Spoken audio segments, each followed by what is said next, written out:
Hello friends, welcome to civils. आप सभी का सिविल्स में स्वागत है। तो अब इंतज़ार की घड़ी ख़त्म हो गई। आप लोग की जो मेहनत थी और अब उसको एग्ज़ीक्यूट करने का समय आ गया है। बीपीएससी 17th का एग्ज़ाम कल है। आप कल से स्टार्ट हो जाएगा आप लोग का एग्ज़ाम। शायद 5 दिन होंगे आपके एग्ज़ाम्स, बीच में कुछ गैप्स इन्होंने दिए हैं। तो पहला पेपर आपका हिंदी का होना है और उसके बाद कंसेक्युटिवली आपके पेपर्स होंगे। तो क्या थोड़ा बहुत मैं बता दे रहा हूँ लास्ट में, किन बातों का ध्यान रखना। तो जब एग्ज़ाम देने जाना, देखो जो हो चुका है, जो कर चुके हो वो अब कर ही चुके हैं। अब कल जाके बस एग्ज़ीक्यूशन का दिन है। तो कल जाएँगे हमारे साथ 3 तरह के लोग कल एग्ज़ाम जाएँगे। जिनकी थोड़ी बहुत तैयारी होगी वो जाएँगे, जिनकी तैयारी ठीक-ठाक हो गई है, पर उनमें डर बहुत ज़्यादा है, फ़ियर बहुत ज़्यादा है। और कुछ लोग ऐसे हैं जिन्होंने कर लिया तैयारी, कॉन्फिडेंस भी है, और कहना है उनका बस मानना है कि अब जाके सीधे हमें एग्ज़ीक्यूट कर देना है। ठीक है? तो मैं इन तीनों लोगों की बातें ही कर लेता हूँ यहाँ पर, जिनको लग रहा है मैंने बहुत थोड़ी बहुत तैयारी की है और मैं जा रहा एग्ज़ाम देने। तो आप लोग को ये बता रहा हूँ कि जाना एग्ज़ाम देने और ज़रूर जाना एग्ज़ाम देने। ये मत सोचना कि पेपर बहुत मुश्किल है, नेक्स्ट ईयर दे लेंगे या कुछ देंगे। एग्ज़ाम मत छोड़ना, एग्ज़ाम देने ज़रूर जाना है। इसको टेस्ट सीरीज़ की तरह ही ले लेना, लेकिन एग्ज़ाम देने आप ज़रूर जाना। ठीक है? जो भी पेपर आएगा उसको करने की कोशिश करना, अपना टाइम उसमें ठीक से देने की कोशिश करना। 3 घंटे में अपना हाथ चला के देखना, रियल एनवायरनमेंट है, तो उसमें अपने आप को एडजस्ट करने की कोशिश करना। ठीक है? तो देखना फिर इश्यू, क्योंकि हर साल देखो एक चीज़ होती है, ये अब चाहे यूपीएससी का एग्ज़ाम हो, चाहे यहाँ का एग्ज़ाम हो, चाहे कहीं का भी एग्ज़ाम हो, कि 10% लोग अब थोड़ा बहुत अपने लक से घुसते हैं अंदर, ठीक है? और 10% लोग किस्मत से बाहर भी हो जाते हैं।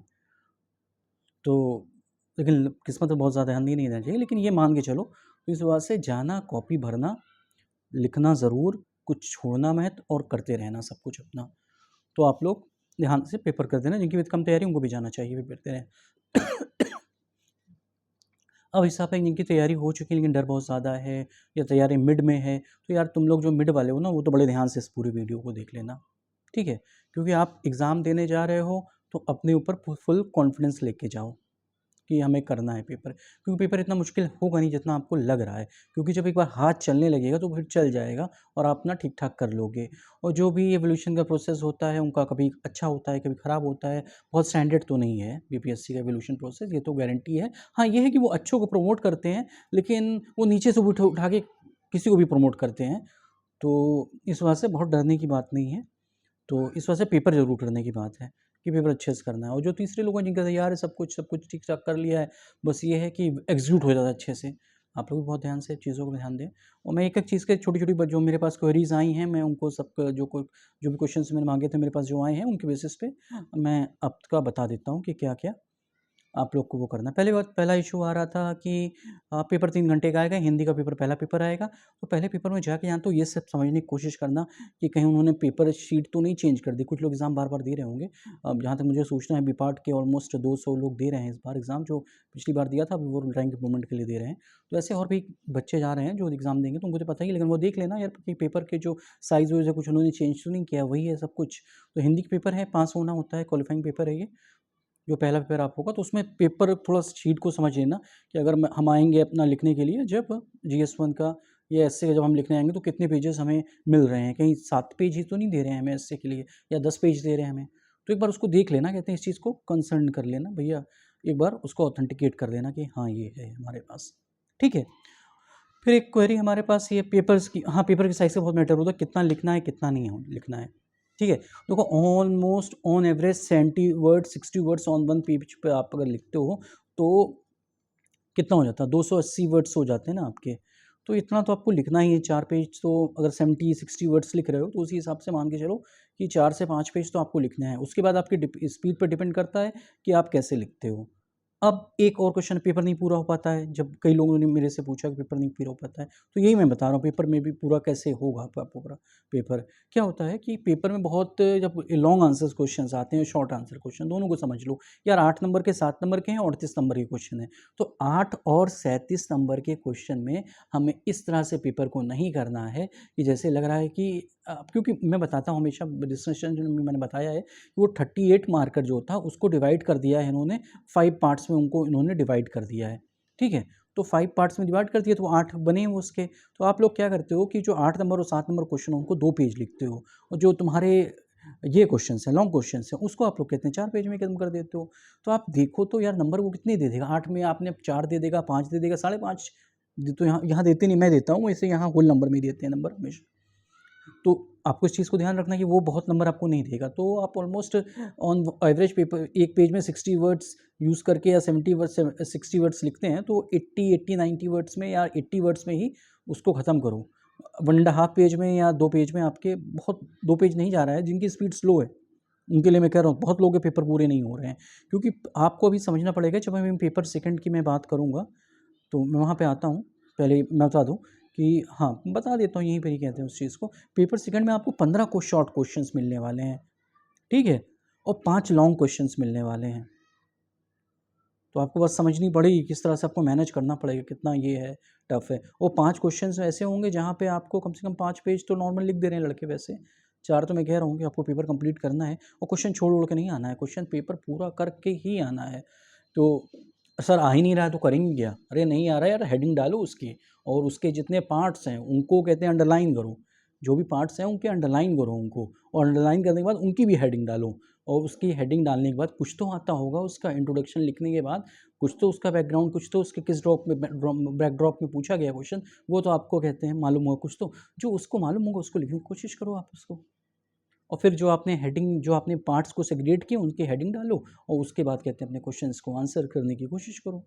और आंसर राइटिंग का सबसे रूल ये है कि कोई गलत चीज़ हमें लिखनी नहीं है। जेनरिक चीज़ लिखेंगे हम, लेकिन गलत चीज़ नहीं लिखेंगे, ठीक है? और जो हमें आते हैं, कोई फैक्ट हो, कोई डेटा हो या डायग्राम हो, उसको फर्स्ट पेज में ही और ज़्यादा एग्जामिनर को फर्स्टली उसको दिखाने की कोशिश करेंगे। तो कोई हेडिंग डाली उसके नीचे वो उसको दिखाने की कोशिश करेंगे। फिर दूसरा पार्ट देखा, दूसरे पार्ट की हेडिंग डाली, उसके रिलेवेंट कुछ मालूम है तो 1-2 पॉइंट्स तो मालूम होंगे यार। अब एकदम नहीं मालूम है तो फिर तो यार नेक्स्ट ईयर का हिसाब किताब बन जाएगा। मालूम होंगे कुछ ना कुछ, आपको आते रहेंगे, थोड़ा दिमाग वहाँ पर काम करता है ठीक-ठाक एग्ज़ाम में। तो आप उसको लिखने की कोशिश करोगे।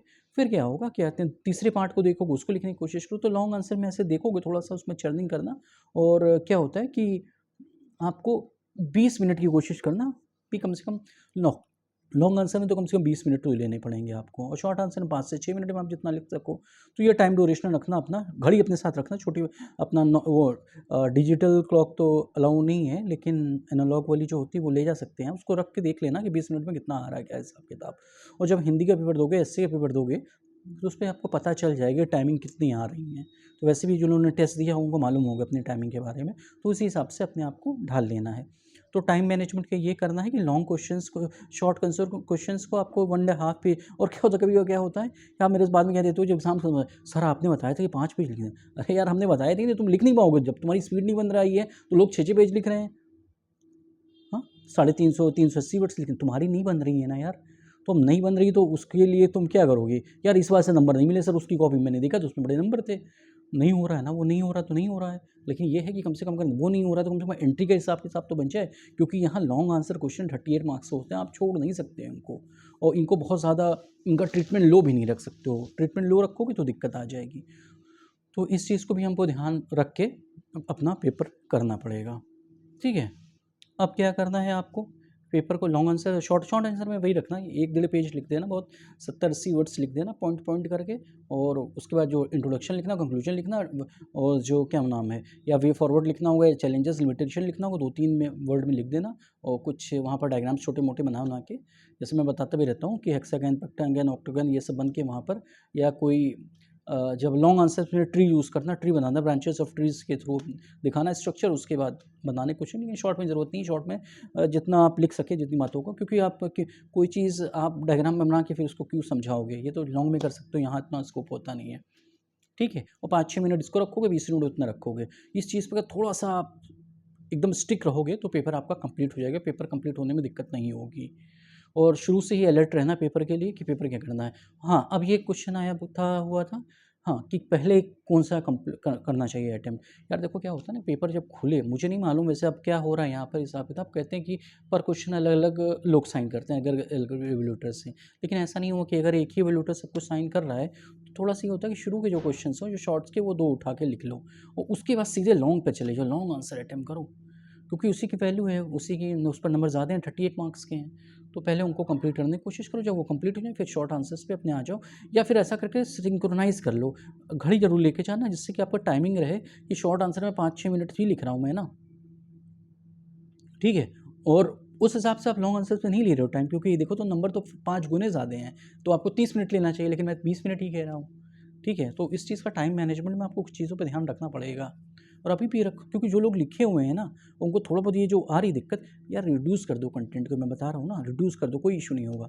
एक क्वेश्चन में जैसे मैं आइसिंग ऑन द केक में करवाता हूँ, तभी हिस्ट्री क्वेश्चन है, टाइमलाइन बनवा देता हूँ, इंडिया का टाइमलाइन तो हटा दो वहाँ से, कहते हैं टाइमलाइन। अगर तुम्हारी पेपर नहीं कंप्लीट हो रहा है और कुछ दिक्कत आ रही है, तो टाइमलाइन मत बनाओ, इवोल्यूशन मत दिखाओ उस तरह का, उसको हटा दो। अगर स्पीड बन रही तो दिखाओ, ऐसा नहीं है। सोने पे सुहागा होता है, वो तो अच्छी बात है, लेकिन ये नहीं हो रहा है तो कम से कम सोना तो उपस्थित होना चाहिए वहाँ पर, आइसिंग ऑन द केक में। समझ रहे हो ना उस चीज़ को आपको करके रखना है। तो इस तरह की कोशिश करोगे तो पेपर का जो कंप्लीट होने का जो इशू आ रहा है, वो कहते नहीं आएगा आपको इशू। हाँ, आप लोग ने क्या, हाँ पेन की बात कर रहे थे, पेन जेल पेन यूज़ करो, कोई इशू नहीं है जेल पेन यूज़ करने में। सिंगल पेन यूज़ करनी होती है, एक कलर की जेल पेन यूज़ करो, कोई इशू नहीं। इससे पहले भी लोग यूज़ करते रहे, वो कुछ वो पूछे बोलेंगे, कहना है सर करने दीजिए। सर कहते हैं हम पिछली बार भी पेपर दिए थे, हम इसी लिखे थे, कॉपी साइन हुई थी, नंबर हमको ठीक ठाक अच्छा मिला था सर, तो करने दीजिए सर हमको आप। तो करना कहते हैं, जेल पेन से लिख देना, कोई इशू नहीं है। और जो लोग लिखते हैं उनको मालूम है कि वो जो मैं कह रहा हूँ कि वही है। ठीक है, तो पेन यूज़ कर लेना, कोई इशू नहीं है। हाँ, टाइमिंग के लिए घड़ी लेके जाना अपना। ठीक है, पानी उनी की बोतल रख लेना। यार क्या होता है, कुछ देर बाद दिमाग जो होता है बहुत थोड़ा उतना एक्टिवली काम नहीं करता है, तो पानी में ऑक्सीजन होती है, जब पी लोगे थोड़ा सा रिलैक्स रहेगा वो थोड़ा सा। और वो ट्रांसपेरेंट लेके जाना, वो जाने देंगे अंदर, तो वो अपना लेके चले जाना, कोई इशू नहीं है। और अपने पे यकीन करो, और अच्छी खासी तैयारी आप लोगों ने की है, अच्छा खासा टाइम दिया है, तो इसको करने की कोशिश कर सकते हैं। ठीक है, और आप अपने, और जैसे मैंने एक पेपर डाल दिया था जो एक मल्टीप्लिसिटी ऑफ, उसमें सब कुछ चीज़ें दी हुई थी, तो वो आप लोग उसको देख लेना, और पढ़ा हुआ था। ठीक है, आते हैं आपके, कहते हैं अब एक तो मैंने जनरल चीज़ें बताई थी, और कुछ मैं ये बता देता हूँ क्या करना रहता है। वो आप लोग जानते ही हैं, लेकिन एक होता है ना कि एक बार लास्ट में एक बार देख लिया तो एक बार जाते जाते भी बता देते हैं। जैसे डीआई तो प्रैक्टिस करते रहना, आखिरी दिन तक प्रैक्टिस करना, क्योंकि उसका बहुत वो इंपॉर्टेंट है। कुछ जो आपके हिट क्वेश्चन हैं उन्हीं को प्रैक्टिस करना चाहते हो तो उन्हीं को कर लेना। हिट मीन्स कि हर उनके 4 जो सेक्शंस होते हैं अपने, पाई डायग्राम के हैं, डेट हैं, उनके लाइन डायग्राम हैं, और उनके बार डायग्राम्स होते हैं, उनको देख लो आप अपने अपने, कि हम लोग ये एक एरिया से उठा के, या मल्टीप्लिसिटी ऑफ डायग्राम्स 2 अगर दिख रहे हैं एक में, तो उनको कर लेते हैं। कम से कम 4-5 करके चले जाते हैं एग्जाम्स के एक दिन पहले भी, तो डीआई का हमारा हो गया ये। हिस्ट्री में 20-25 क्वेश्चन सबके पास है, सारी कोचिंग वालों ने वही करा रखे हैं, किसी ने कुछ ज़्यादा करा दिए, वो कर दिए, लेकिन जो पुराने क्वेश्चंस आते हैं उन्हीं पे यकीन रखना। 1-2 क्वेश्चंस नए आ जाएंगे, वो जो नए आ जाएंगे वो सबके लिए नए होंगे, और पता नहीं वो हमारा फंसे कि ना फंसे आपका। ठीक है, तो इस बात से जो कर लिया है तो उस पर ज़्यादा वो फोकस करना, और उस चीज़ को ये करना। तो जब आपका डीआई हो जाएगा, हिस्ट्री हो जाएगा, आपका करंट अफेयर्स सेक्शन आता है। करंट अफेयर्स के सेक्शंस के हमने क्या किए हुए हैं, दे रखे हैं हमने अपनी, हमारे, अगर आप लिंक में पढ़ा होगा सिविल्स के चैनल का, तो हमने दे रखे हैं कि कौन से क्वेश्चन आएंगे एग्जाम्स में, और मोस्ट प्रोबेबली चांसेस है कि वो आ जाएंगे आपको। ठीक है, अब लेकिन यार ये हो गया कि हमने सर पढ़ा ही नहीं है। अगर पढ़ा ही नहीं है तो मैं थोड़ा सा बता देता हूँ, इसको भी कम कर देता हूँ मैं आप लोग के लिए, कि कौन सा करके जाना है आपको। अब जैसे कि सेक्शन 6 से करके जाना ही है, उसके बहुत आने के चांसेस हैं। वन नेशन वन इलेक्शन मैंने कई बार पूछा, वो आने के चांसेस हैं, इस बात से पूछ रहा हूँ।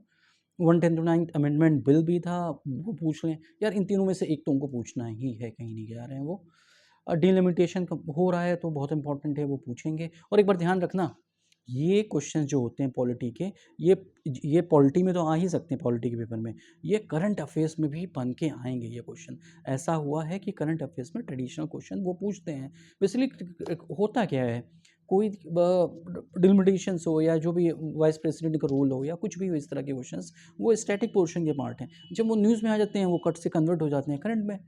तो इस चीज़ को आपको ध्यान रखना। इलेक्शन कमीशन ऑफ इंडिया बहुत इंपॉर्टेंट है, इलेक्शन रिफॉर्म्स की भी ज़रूरत है, बहुत इंपॉर्टेंट है। ये आपको कहीं भी दिख सकते हैं ये क्वेश्चंस।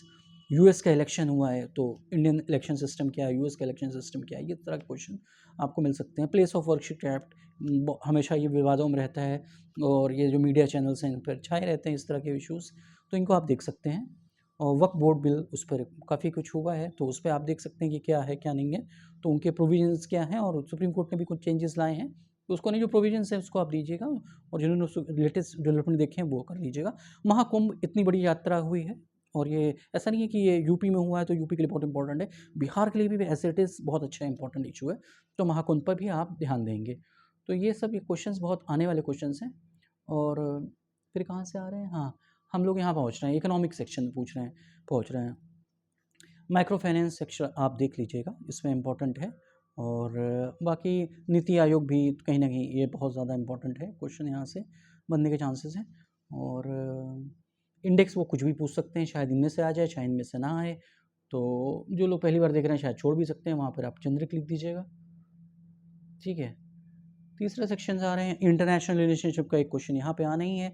तो वो आपका वो चाहे इज़राइल का जो अपना इशू है ईरान के साथ जो उनके वो थे, तो उस पर इम्प्लीकेशन इंडिया जरूर पूछेंगे किसी भी रिलेशनशिप में। तो वो बहुत था। कनाडा का वो इशू था लास्ट टाइम, शायद पूछा नहीं गया है, तो अभी इस टाइम पूछ सकते हैं। कनाडा का इशू पूछ, बांग्लादेश में इतनी बड़ी क्राइसिस आई, इसको पूछ सकते हैं। तो ये बहुत इंपॉर्टेंट इशूज़ हैं हमारे लिए। नाटो एक तरह से हमारा एक इम्पॉर्टेंट इशू है। बहुत चांसेस नहीं मुझे लगता नाटो पूछेंगे, हाँ, लेकिन अगर कहीं पूछा तो पूछ सकते हैं नाटो को। और G20 तो पूछ लिया था, तो इस वजह से कुछ हुआ नहीं G20 में इस तरह का, तो नहीं पूछेंगे। SCO शायद पूछ ले।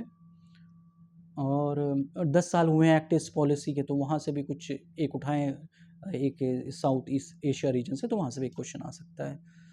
तो इंडिया US तो पूछना है, इलेक्शन हुआ है, बहुत चांसेस हैं। इंडिया नेपाल बहुत हिट क्वेश्चन रहा है, हमेशा पूछते रहे, कभी कुछ नहीं समझ में आता तो ये उठा के वो पूछ दिया लेंगे ये। तो आप इसको ध्यान रखिएगा, बांग्लादेश को, नेपाल को और US को आप ध्यान रखिएगा। और ये इनका स्टैटिक क्वेश्चन डायस्पोरा वाला होता है, वो मन नहीं कुछ करता तो वो पूछ देते हैं ये। तो इंटरनेशनल रिलेशनशिप में ये 6-7 क्वेश्चंस आप कर लीजिएगा, इसको भी जिन्होंने कुछ भी नहीं किया है, और जो कर चुके हैं वो करके जाएँ पूरा यार, कहीं से भी यहीं से आएगा पेपर, वो कहाँ से आएगा। क्या है ये आपका, हाँ, नैनो टेक्नोलॉजी। नया टेक्नोलॉजी में ये पेरिस की जो AI एक्शन सबमिट हुई थी, इसको कर लेना है आप लोग को, ठीक है। और आर्टिफिशियल इंटेलिजेंस जो है हेल्थ केयर में, वो पूछ लीजिएगा। नैनो टेक्नोलॉजी जो है एग्रीकल्चर में, उसको कर लीजिएगा। और बाकी कोप रहता है हमेशा इंपॉर्टेंट, लेकिन पूछते नहीं है, देखिए क्या करते हैं। तो बस इनको, इन तीनों को तो कर लीजिएगा आप कम से कम। फिर किस में आ जा रहे हैं हम लोग, ये कौन सा एरिया है, हाँ, इकोनॉमी तो देख लिया है। हाँ, बिहार का कर्पूरी ठाकुर देख के जाइएगा, ये आपको, मुझे जहाँ तक अंदेशा है, ये क्वेश्चन आपको मिलेंगे। कर्पूरी ठाकुर आपको पेपर में मिलने चाहिए मेरे हिसाब से। बिहार की IT पॉलिसी आई है, 6-7-8 इशू में बिहार का कृषि रोड मैप आया है। और पेपर लीक का जो हुआ था, शायद ना पूछें, अपनी ही कमियाँ कौन निकालेगा उतनी दूर। बिहार की एक्सपोर्ट प्रमोशन पॉलिसी है, वो पूछने के चांसेस हैं, वो पूछ सकते हैं ये। तो ये है करंट अफेयर्स के आपके क्वेश्चंस।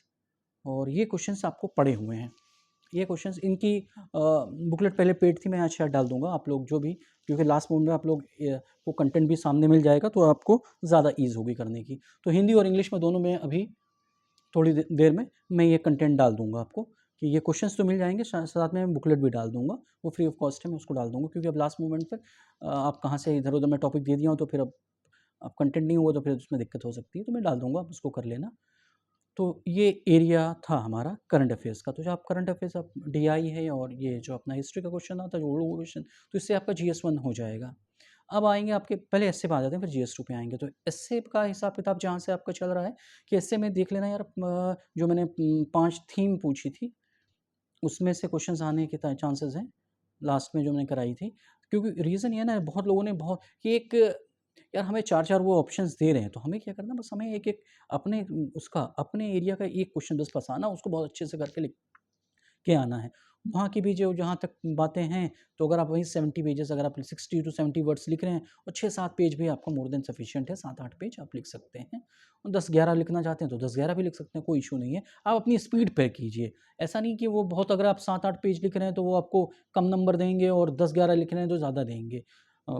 वो उसी हिसाब से आपकी जिस तरह से क्वालिटी रहेगी, उस हिसाब से वो दे देंगे। तो 10 थोड़ा सेफ होता है, अगर, लेकिन ऐसे उनको फोर्स नहीं डालना है, क्वालिटी भी फोर्स करना है। तो आप लिख सकते हैं, 7-8 पेज लिखें, एस्से का, एस्से हो जाएगा। हाँ, एस्से का जो वो कहावत और मुहावरे वाला पोर्शन होता है, उस पर ध्यान रखिएगा, उसको एस्से की तरफ लग मत चाहिएगा। वो जैसे होता नहीं, आप GS पढ़ के जाते हैं, या प्री का ऑब्जेक्टिव का पेपर, उसकी तरह से उसकी कहावतें और ये मुहावरे याद करके और रट के जाइएगा, कि वो कम से कम उसको मीनिंग को आप डिसिफर कर लें, और उसके बाद जो क्वेश्चंस आए, उसके फिर वो फर्स्ट और सेकंड एस्से की तरह हो जाएगा, और उसके बाद आप अटेम्प्ट कर दें। तो ये काम कर सकते हैं आप इसके साथ, ठीक है। अब आपका कहाँ आप आ रहे हैं, अब हम लोग GS2 में आते हैं। GS2 में वही बात है, अपनी पॉलिटी आएगा, जो हमने करंट में बताया वो तो इंपॉर्टेंट रहेगा ही। उसके बाद कहते हैं जो उसके क्वेश्चंस हैं, जो भी आपने पॉलिटी लक्ष्मीकांत पढ़ी हो या किसी और सोर्सेज पढ़ा, वहाँ से आप करके जाएंगे। ध्यान रखेंगे कि आर्टिकल्स हैं, पार्ट हैं, शेड्यूल्स हैं, कमेटी हैं, रिकमेंडेशंस हैं, सेकंड ARC है, नीति आयोग की फाइंडिंग्स है, और अलग अलग इकोनॉमिक सर्वे है, बजट है, उसमें सब कुछ डालना है, ठीक है। तो उसको अगर आप डालेंगे और सुप्रीम कोर्ट के जो जजमेंट्स होते हैं वो आप उसमें आप उसको कहीं ना कहीं से आप डाल दो, याद नहीं आ रहा तो कुछ कह दो सुप्रीम कोर्ट के इस जजमेंट में ऐसा कहा गया, तो आपको एटलीस्ट कम से कम फाइंडिंग मालूम हो उसकी, अगर एग्जैक्ट केस नहीं मालूम है अगर आपको, तो जैसे हाँ, तो इस चीज़ पे आप ध्यान रखना। और पॉलिटी में ये, क्योंकि ये लिखोगे तभी वो नंबर देंगे, इनके भी अगर वो नंबर देते होते नहीं हैं, बहुत ख़राब नंबर आते हैं सेकंड पेपर में, वो पॉलिटी में और ख़राब आते हैं, क्योंकि ये उनको चाहिए। एक ब्रैकेट रूल में बताता हूँ कि जो आपको लगता है बहुत ज़्यादा लिख रहे हो, बार बार क्यों लिखोगे कि आर्टिकल में ये और पार्ट में ये, तो ब्रैकेट में कहते हैं आर्टिकल और पार्ट लिख दिए जाते हैं, जिससे पता चले भैया यहाँ पर हमको ये भी मालूम है। और पेपर ऐसे दिया जाता है ना कि ये माना जाता है कि एग्जामिनर को सब कुछ नहीं आ रहा, मुझे बताना है उसको। तो अगर कोई आप डेमोग्राफिक डिविडेंड का या किसी का क्वेश्चन लिख रहे हैं और सेंसस 2000 के हिसाब से बिहार की लिटरेसी लेवल इतना लिख रहे हैं, बिहार की लिटरेसी लेवल इतना लिख रहे हैं, ब्रैकेट में डाल दो कि सेंसस 2011 के हिसाब से है, तो उसको ये लगता है ना कि एक एडमिनिस्ट्रेटर है, वो हमारे सामने आ रहा है, तो वो जो भी हमको बता रहे हैं तो वो हवा में कुछ नहीं कहेगा, वो कुछ फैक्चुअल बेसिस के तर्ज पे ही हमसे ये कुछ कहने की कोशिश करेगा आंसर्स। तो इस तरह के काम आप लोग उसमें करने की कोशिश करना पॉलिटी में, तो इसको रखना। और साइंस टेक इसके बाद आते हैं, फिर आएंगे इकोनॉमिक्स वगैरह। साइंस टेक में क्या है कि बिहार की जो एग्जैक्ट थीम होती है साइंस टेक की, वो होती है कि जो भी प्रॉब्लम्स है सोसाइटी को, उसको साइंस टेक टेक्नोलॉजी कैसे उसको सुधार लाएगा उसके अंदर।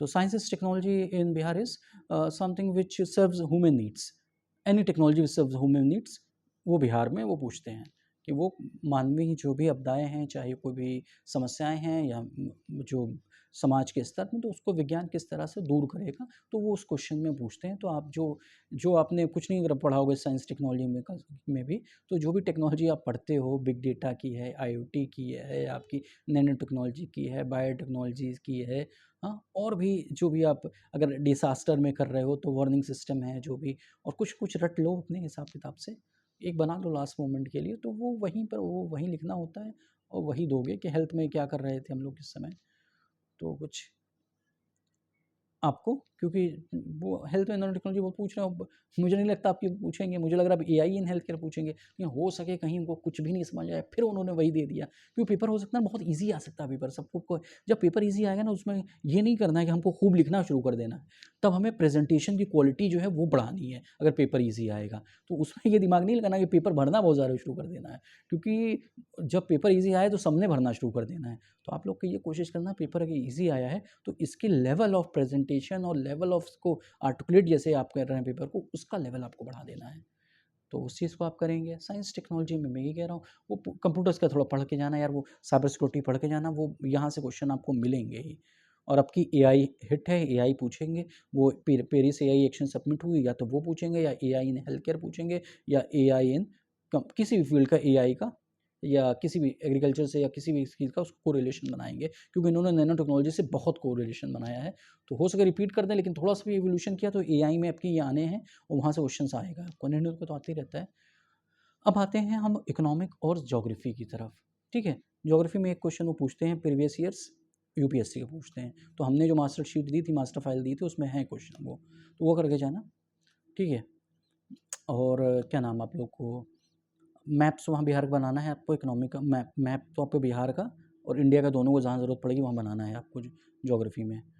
तो ज्योग्राफी में इस चीज़ को रखना, ज्योग्राफी में जो भी चीज़ें होती हैं फैक्चुअल बेसिस पे होती हैं, अगर वो आप उसको ही लिख देते हैं कि चाहे अगर उनके एग्रीक्लिमेटिक जोन हो, चाहे उनके सॉइल्स हों, चाहे उनके मानसून्स हैं, चाहे उनके क्लाइमेट हो बिहार के, तो वो सिंपल, अगर आपने 10-12 पेज में जो नोट्स बनाए होंगे, तो मुझे लगता इंडस्ट्रीज़ होंगी, चाहे उनमें अर्बनाइजेशन हो, चाहे उनका बैकवर्डनेस हो, तो वो पूछेंगे उस चीज़ को। तो आप कोशिश कीजिएगा कि उन क्वेश्चन को अच्छे से आप अटेम्प्ट करें और एक सिस्टमेटिकली ऑर्गेनाइज रूप से उसको लिखने की कोशिश कीजिएगा। तो इकोनॉमी और ज्योग्राफी का एक सेक्शन रहेगा इसमें। तो ज्योग्राफी इकोनॉमी के लिए एक वीडियो मैंने बहुत पहले डाला था, वो शायद उस समय नहीं समझ में आया था, अब समझ में आएगा कि वो 5 ईयर प्लान्स का क्या रोल है, या फिर वो नीति आयोग का क्या रोल है, या फिर वो ग्रोथ इंडिकेटर्स डेवलपमेंट की जो बात की जाती है उसका क्या रोल है, या जो कॉन्सेप्ट में ट्रिकल डाउन थ्योरी कह रहा था कि वो एक पर्सपेक्टिव था। और मैं कह रहा था कि अगर कोई होशियार एग्जामिनर हो तो इस बार इंक्लूसिव ग्रोथ दे देगा या फिनेंशियल इंक्लूजन दे देगा, क्योंकि आप जैसे क्या होता है ना कि जब यूपीएससी भी हम देते थे तो उसमें ये होता था कि एक अब थोड़ा एग्जामिनर जहाँ यहाँ होशियार दिख रहे हैं एग्जामिनर, क्योंकि यहाँ पेपर जो कि क्वेश्चंस कुछ होते हैं बहुत अच्छे क्वेश्चन बनाते हैं, लॉन्ग कोई आंसर क्वेश्चन जो है वो यूपीएससी से भी अच्छे बना ले जा रहे हैं, बीपीएससी वाले लॉन्ग आंसर क्वेश्चन बहुत अच्छे बनाते हैं ये, तो वो कुछ कर जाते हैं अच्छा, तो उसमें भी आपको आपको डरना नहीं है, क्योंकि रीज़न है जो है सबके लिए है, तो फिर उसमें डरने की क्या ज़रूरत है। आपको बस ये देखना है कि यार वो क्वेश्चन होंगे, बड़े क्वेश्चन होंगे, क्या होंगे, कई पार्ट्स होंगे, हम सारे पार्ट्स का आंसर दे देंगे उसको छोटा बना के, और फिर वो नंबर मिल जाएंगे हमको। तो डरना नहीं है, पेपर सब कुछ करना है। इकोनॉमी और ज्योग्राफी सेक्शन रहेगा, इसमें डायग्राम्स बनेंगे तो बनाते रहिएगा। और कोड सोर्स का जो कहने होने का है, ठीक है, जो याद आएगा उसको लिखिएगा, जो नहीं याद आएगा उसको भी लिखिएगा। तो हमने बताया था कैसे लिखना है, तो वो लिख दीजिएगा उसी तरह से, वो आप बता दीजिएगा, बता दें आप सभी लोग जो देख रहे हैं वो जान लीजिए। आप जो भी होता है ना, मिनिस्ट्रीज़ के भी डॉक्यूमेंट बहुत बड़े-बड़े होते हैं, तो अगर आप कुछ लिख रहे हैं और वो कुछ आपको एग्ज़ैक्ट किसी के नहीं याद आ रहे हैं और आपकी लैंग्वेज अच्छी है, तो आप खुद लिखिए अपने वो जो कोड्स हैं उन खुद लिखिए, उनमें लिखिए मिनिस्ट्री ऑफ एग्रीकल्चर या ministry of food processing industry लिखिए, चाहे नीति आयोग की रिपोर्ट्स में कहा गया, चाहे सेकेंड ईआरसी में कहा गया, चाहे बिहार के बजट में कहा गया, चाहे इकोनॉमी सर्वे में कहा गया, चाहे पीआईबी प्रेस इंफॉर्मेशन ब्यूरो से भी रिपोर्ट आ रही है। सोर्सेस की बड़ी वैल्यू है इसमें, ये पता चलता है कि आप पढ़ने लिखने वाले लड़के हैं, एग्जामिनर पता चल जाता है, फिर नंबर वो देने शुरू कर देता है। तो इसको आप ध्यान में रखिएगा। तो इस चीज़ को करके रखिएगा। तो कोड सोर्स का भी पहले मैं ही लिख करवाता था, अब सब लोग डलवा रहे हैं, डलवाते समय बता दे रहे हैं बहुत इंपॉर्टेंट, इसी के सहारे पढ़ाई कर लो यार, वो आइजिंग ऑन द केक है, उससे नंबर थोड़ी मिलने वाले हैं, थोड़े बहुत बढ़ जाते हैं यार, जिनके वो टॉप अप कराने के लिए हैं, वो एंट्री थोड़ा कराने के लिए नहीं है ना, कि उसके बेसिस पे एग्जाम में नंबर नहीं देगा। हाँ, लेकिन मैं बता रहा हूँ कि अगर आपको नहीं समझ में आया तो मिनिस्ट्री ऑफ एग्रीकल्चर लिखिए आप, मिनिस्ट्री जिस भी फील्ड से वो क्वेश्चन आया है, इंडियन मटेरियल डिपार्टमेंट का है, तो उसके आप कुछ आपको आइडियाज़ मालूम है तो लिखिए।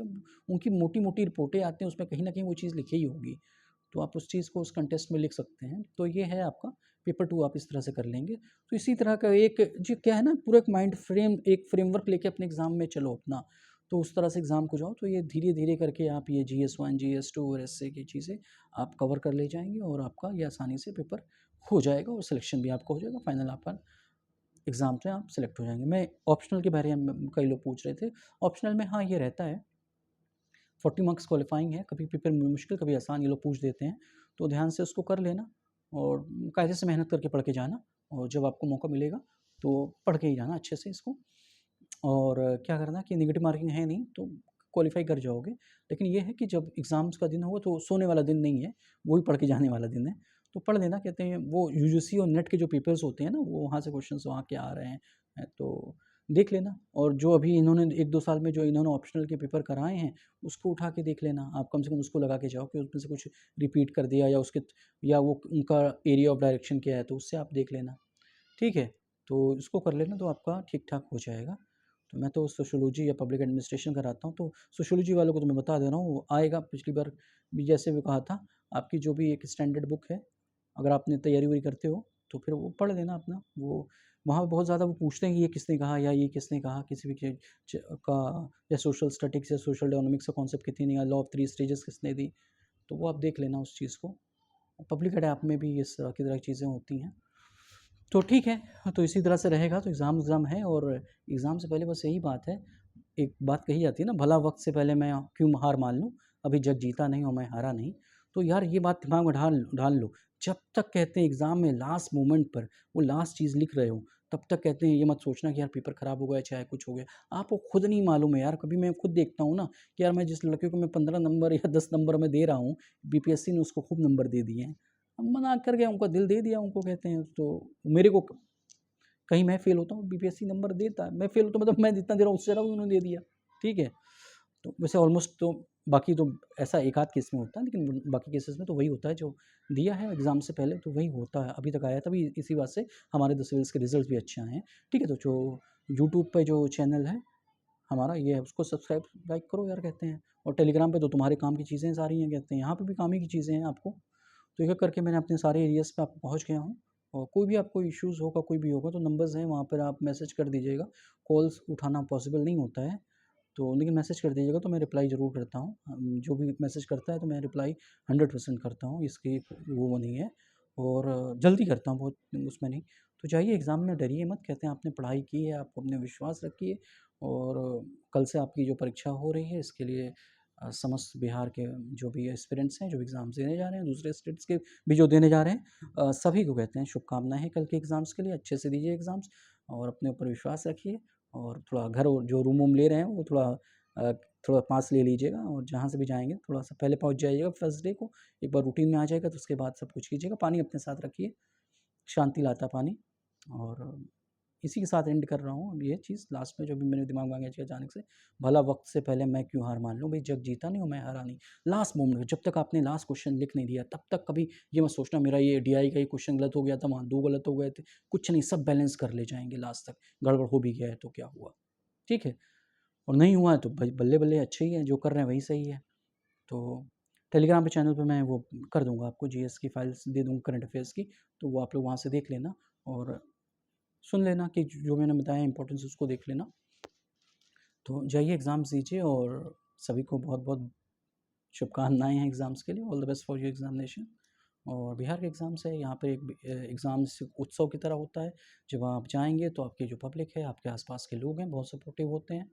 तो और तो फिर चलिए, आप कहते हैं उनका भी सपोर्ट रहेगा, माता पिता का आशीर्वाद है ही, और मेरी ब्लेसिंग्स आप लोग के साथ हमेशा है। आप लोग अच्छा करें, जीवन में आगे बढ़ें, ठीक है। Okay, all the best, take care.